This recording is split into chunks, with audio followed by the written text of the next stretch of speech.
오늘 말씀은 로마서 8장 12절로 17절의 말씀입니다.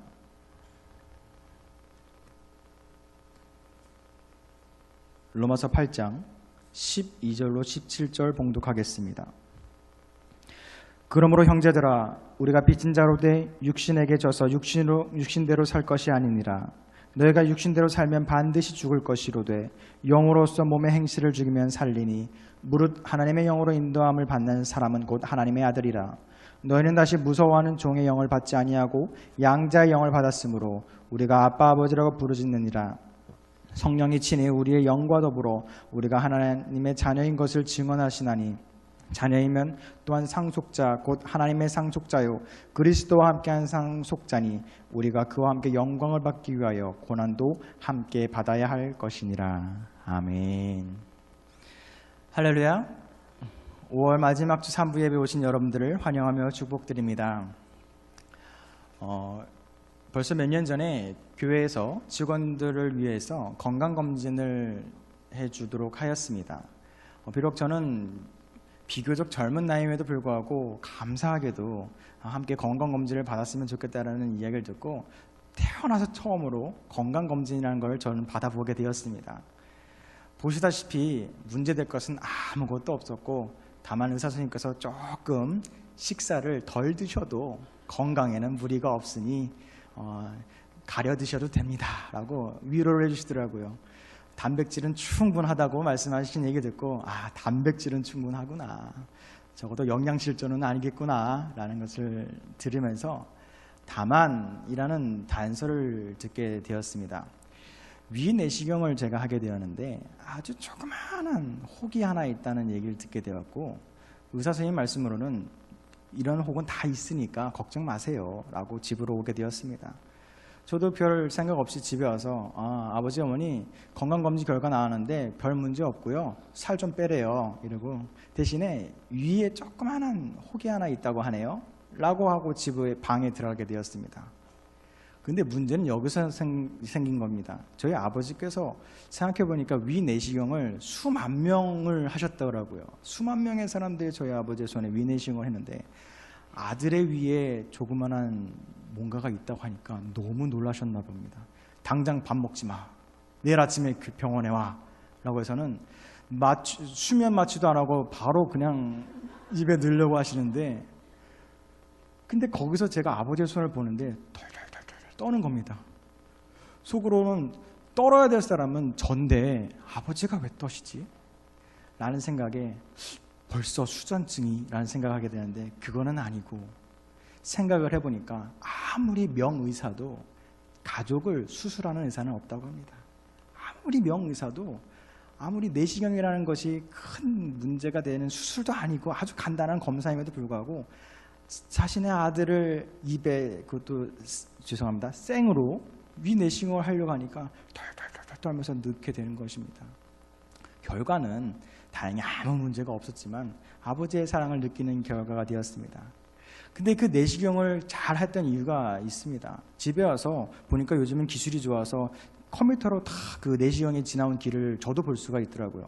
근데 보다 보니까 핑크색으로 맨질맨질한 부분이 건강한 그 식도와 위라고 하는데 제가 보더라도 뭔가 하얗기도 하고 뭔가 조금 자국이 있는 것입니다.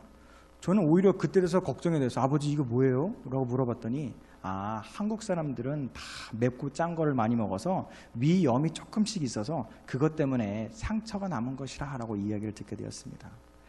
그렇구나. 이렇게 건강해 보여도 속은 아팠다 나았다 아팠다 나았다 하는데 중요한 것은 나을 때 상처를 남기는구나 라는 것을 깨닫게 되었습니다. 그런데 그 상처가 무엇인가 하니 어찌 보면 노화의 일종이라고 하는 것입니다. 20대의 파릇파릇한 저에게 노화라니요, 장기가 노화라니요.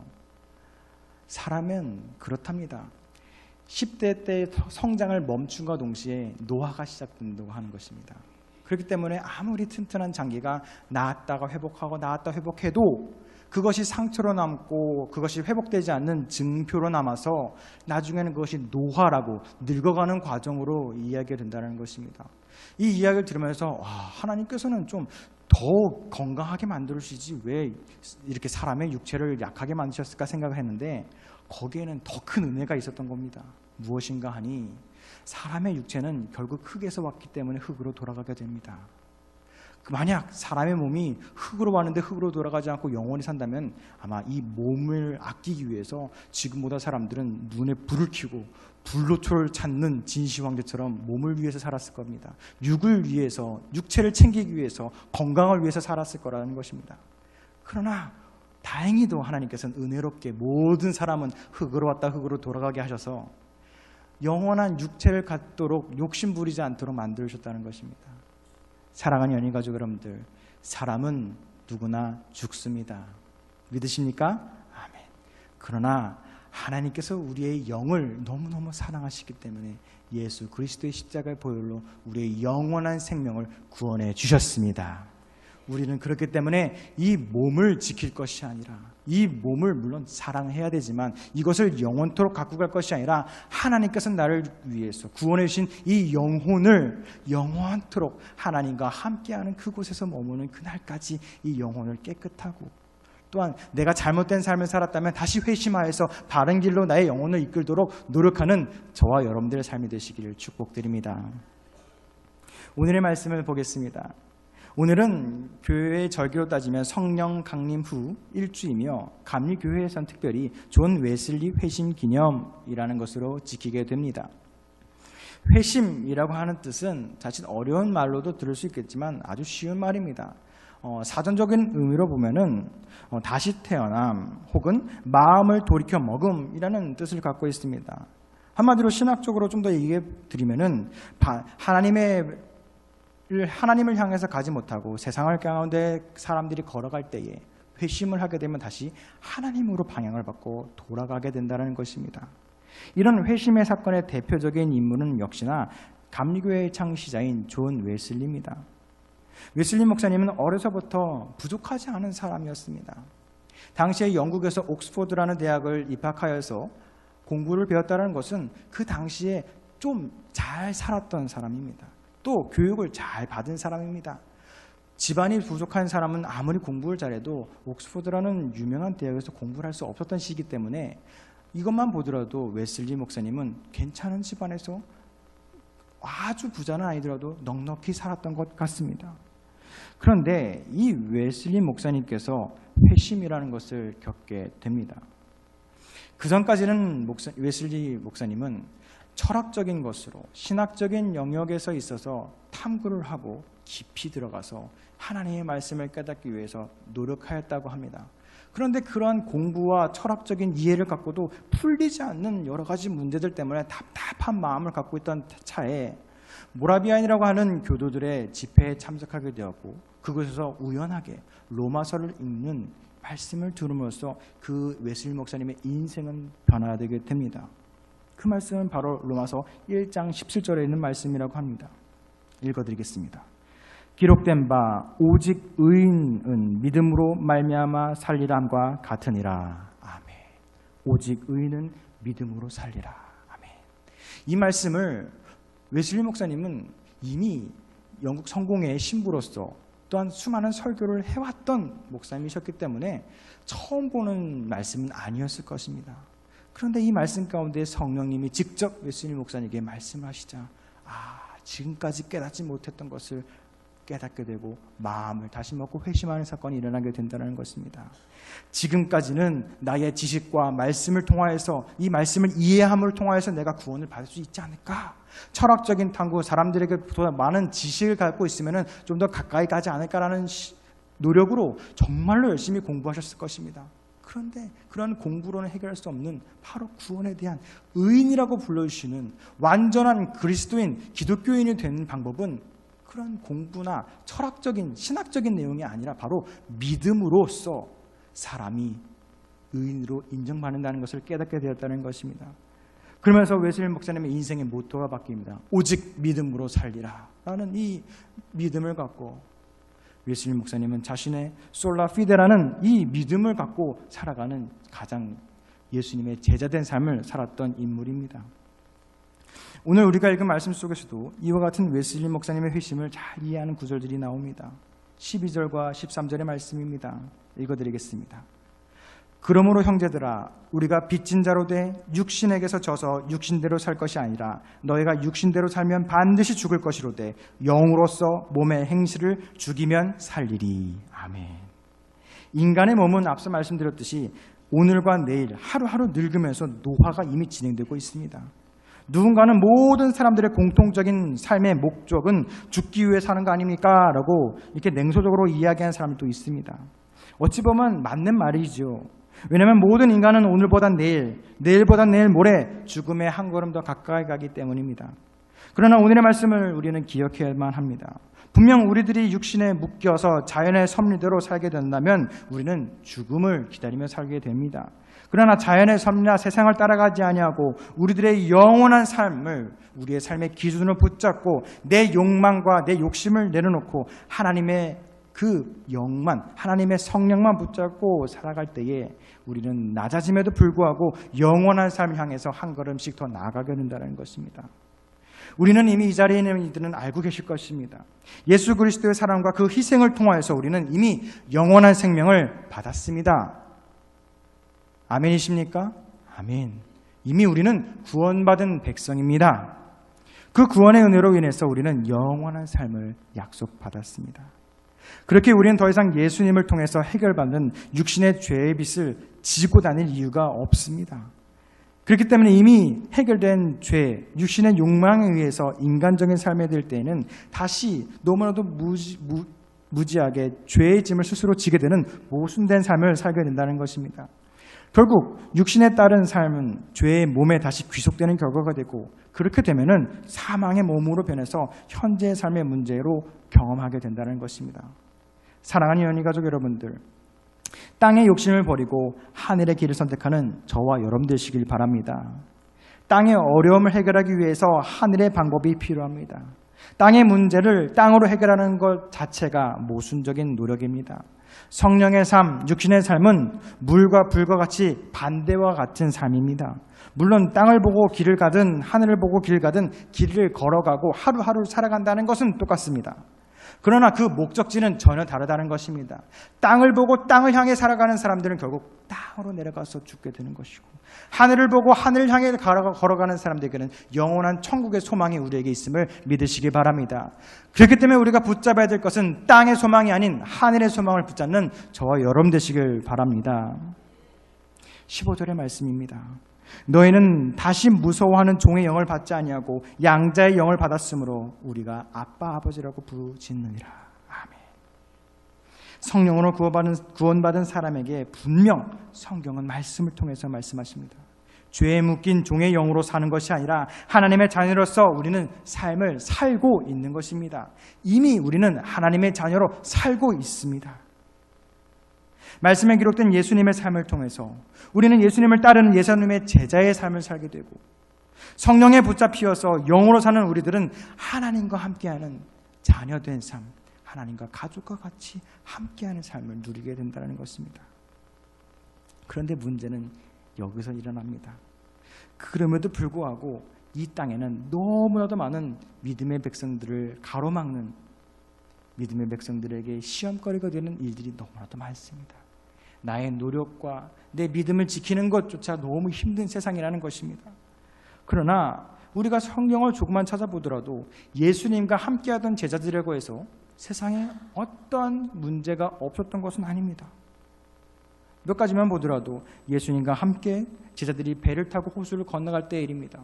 잠시 예수님이 눈을 붙이자 호수는 풍랑에 이르고 마치 배는 호수 밑으로 내려갈 것만 같은 두려움에 제자들은 빠지게 됩니다.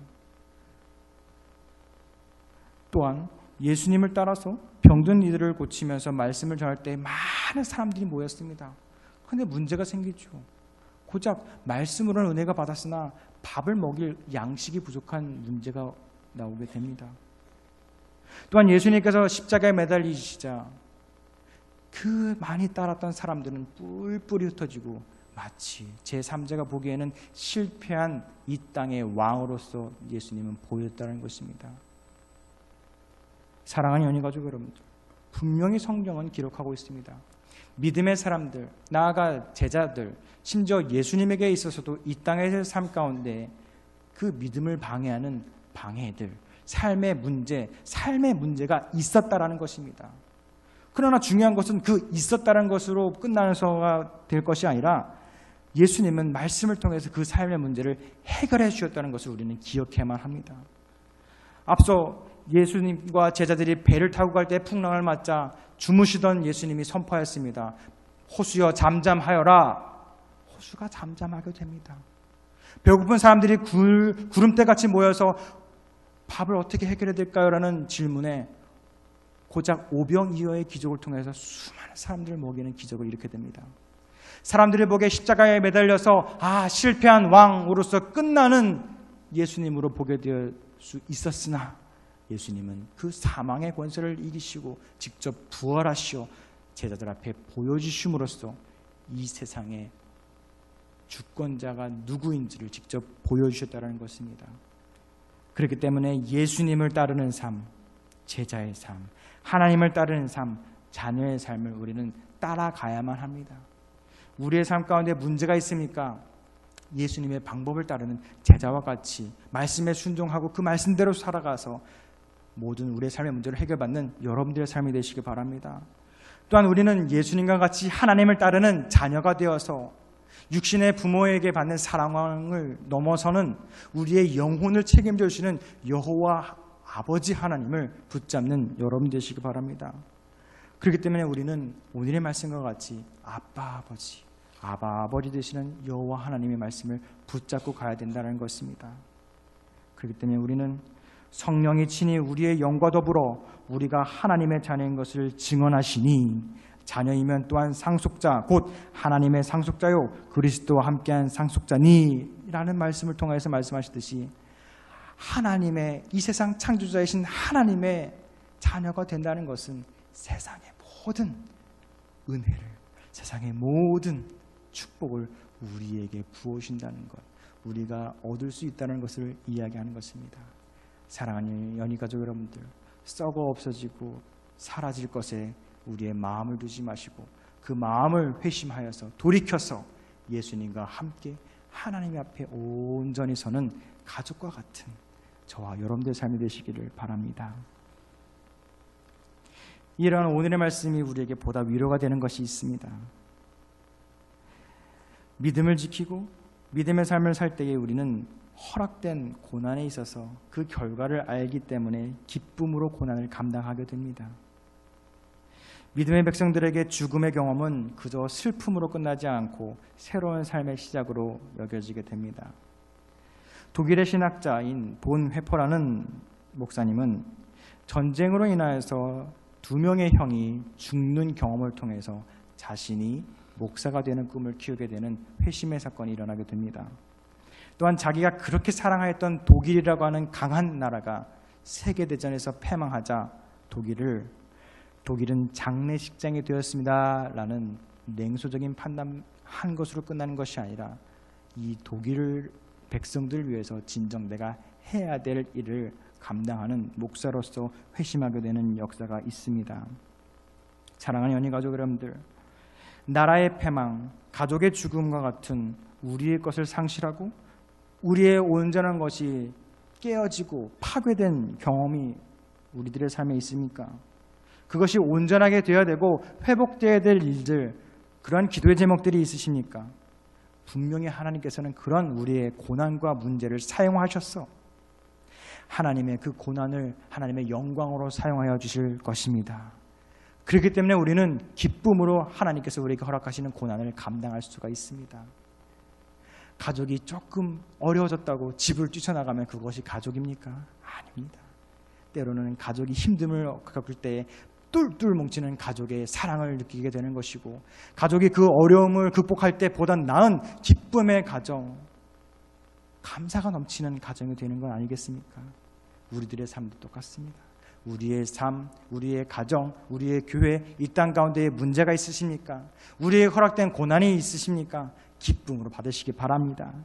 그때 우리의 욕심을 버리고 육체의 욕심을 버리고 여호와 하나님의 영을 따르는 회심의 사건이 우리에게 있을 때에 우리는 그 고난이 기쁨의 고난이 될 것입니다. 그리고 그 고난을 통해서 우리는 여호와 하나님의 살아계심과 이 세상의 주인이 누구이심을 깨닫게 되는 것을 우리의 눈과 귀로 보게 될 것입니다.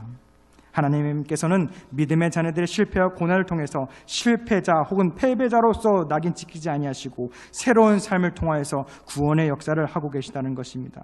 위기는 기회입니다. 잘못된 길을 걸어가는 사람이 다시 처음으로 돌아왔다면 그것은 바른 길로 가는 새로운 시작이 되는 것처럼 우리들의 삶에게 어려움과 고난은 좀 더 하나님에게 가까이 가는 삶, 고난에 동참할 수 있는 삶이 허락됨을 알고 기쁨으로 누리는 저와 여러분 되시길 바랍니다. 이제 말씀을 정리합니다. 감리교 신학대학을 졸업한 한웅재 목사님께서 작곡한 소원이라는 찬양이 있습니다. 아마 후렴을 들으시면 아실 것입니다. 내가 노래하듯이 또 내가 얘기하듯이 살길 난 그렇게 죽기 원하네. 삶의 한 절이라도 그분을 담기 원하네. 사랑 그 좁은 길로 가기 원하네. 아멘. 이 한웅재 목사님의 찬양을 묵상하고 찬양을 하면서 느낀 것이 있습니다. 나는 그렇게 죽기를 원하네. 내 삶의 한 절이라도 그분을 닮기를 원하네. 좁은 길로 가길 원하네. 나는 이 고백을 통해서 우리가 이 부족한 우리를 하나님께서는 집중하고 계시구나. 하나님의 이 거룩한 역사 가운데에 우리의 아주 작고 연약한 우리의 삶을 사랑하셔서 이 땅을 회복하고 구원할 역사가 우리에게도 있구나라는 것을 알게 되었고, 그것을 방해하는 것은 다른 누구가 아니라 우리의 부족함이 아니라 우리들이 땅을 바라보고 우리들이 연약한 믿음 때문에 여호와 하나님의 고난을 도망쳐 나온 우리들의 잘못이구나라는 것을 알게 되었습니다. 우리가 해야 될 것은 삶의 작은 일에도, 그것이 비록 고난이고 예수 그리스도의 고난에 동참하는 일이라 하더라도 감사한 마음으로 우리는 하루하루 살아가야 될 의무가 있는 하나님의 자녀이심을 기억하시기 바랍니다. 그렇게 이번 한 주의 삶 가운데서도 우리의 아주 작은 마음, 아주 작은 삶 가운데 때로는 좁은 길이라 할더라도 하나님에게 감사하고 주님의 크심을 우리가 경험으로써 인정할 수 있는 저와 여러분들의 한 주 삶이 되시길 바랍니다. 함께 찬양하기 원합니다. 가사를 아시고 찬양하시는 분들 함께 찬양해 주시고요. 모르시는 분들은 가사에 집중해서 함께 찬양하도록 하겠습니다. 삶의 작은 일에도, 삶의 작은 일에도 그 마음을 알기 원하네. 그 길, 그 좁은 길로 가기 원해. 나의 작음을 알고 그분의 크심을 알며 소망 그 깊은 길로 가기 원하네. 저 높이 솟은 산이 되기보다 여기 오름직한 동산이 되길, 내 가는 길만 비추기보다는 누구 나의 길을 비춰준다면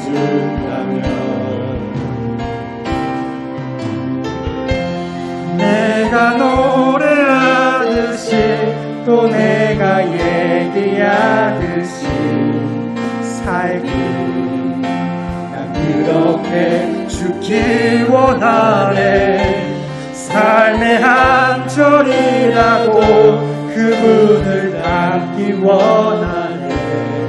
사랑 그 높은 길로 가기 원하네. 저 높은 솟은 산이 되기보다, 저 높이 솟은 산이 되기보다 여기 오름직한 난 동산이 되게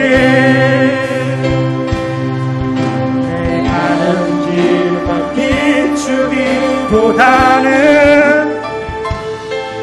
누군가의 길을 비춰준다면 내가 노래하듯이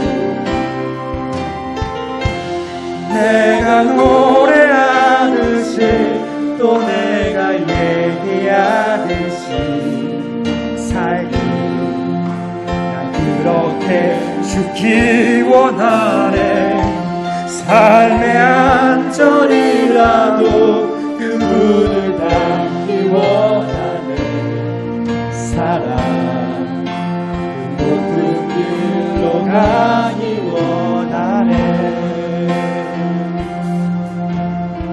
다 함께 기도하고 결단하기 바랍니다. 이 시간 결단할 때에 주님, 지금까지는 내가 높은 산이 되길 원하였습니다.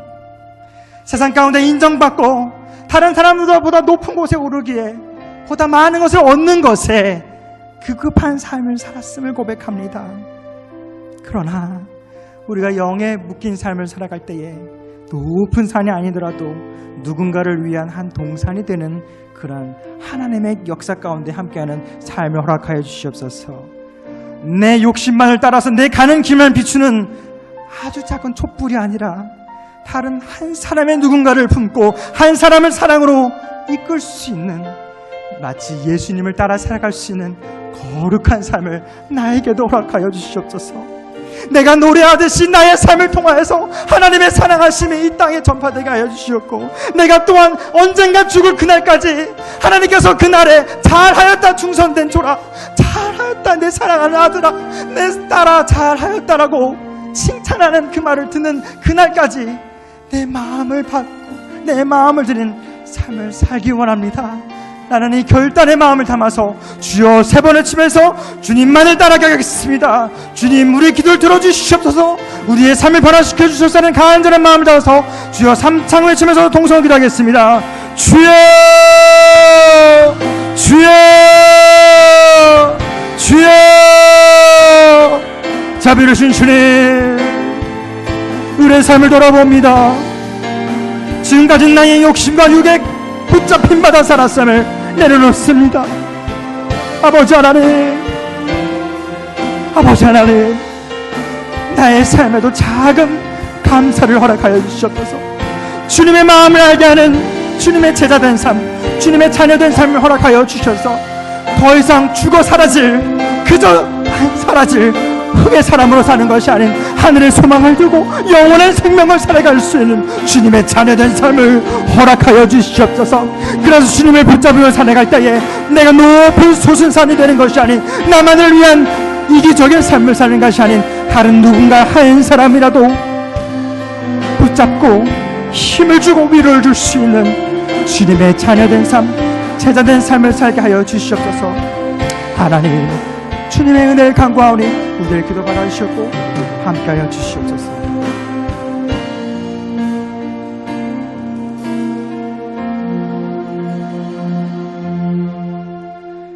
사랑이 많으신 하나님 감사합니다. 이 5월 한 달 동안도 우리의 삶을 바라봐 주시고 지켜봐 주시고 우리의 가정과 교회를 사랑하시기에 우리가 이 자리에 모여 예배할 수 있었음을 감사드립니다. 주님 이토록 우리가 감사하지 아니할 제목이 한 개도 없으나 너무나도 부족하고 욕심에 눈이 멀어 나의 부족함을 세상 가운데 알리고 나의 연약함을 가리우기 위해서 다른 사람들을 내려다보는 잘못을 저지르게 되었습니다. 부디 오늘의 말씀을 기억하여서 죽음을 향해 걸어가는 육신의 삶이 아닌 영원한 생명인 하나님과 함께하는 영을 붙잡는 영원한 삶을 우리에게 허락하여 주시옵소서. 그래서 때로는 우리 가운데에 믿음을 시험하는 여러 고난들이 있을 때에 그것이 고난인지도 모르고 감사함으로 그것을 감당할 수 있는 놀라운 믿음을 허락하여 주시옵고 그 믿음을 통하여서 하나님의 살아계심과 이 땅의 주인이 여호와 하나님이심을 고백할 수 있는 믿음의 고백이 될 수 있도록 나를 사용하여 주시옵소서. 때로는 우리가 좁은 길, 낮은 길로 걸어갑니다. 그때에 우리의 영원한 동역자 되어 주시며 우리를 항상 함께 해주시는 자녀 삼아 주시는 여호와 하나님께서 우리를 붙잡아 주셔서 외롭지 아니하고 두렵지 아니하고 담대하게 그 십자가의 도를 걸어갈 수 있는 자녀로 불러 주시옵소서. 이번 한 주도 말씀을 붙잡고 살아갑니다.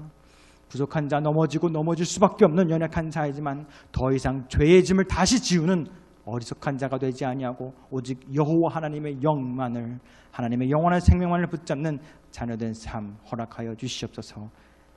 부족한 자와 함께 하시는 사랑이 많으신 예수 그리스도의 이름으로 기도드렸습니다. 아멘.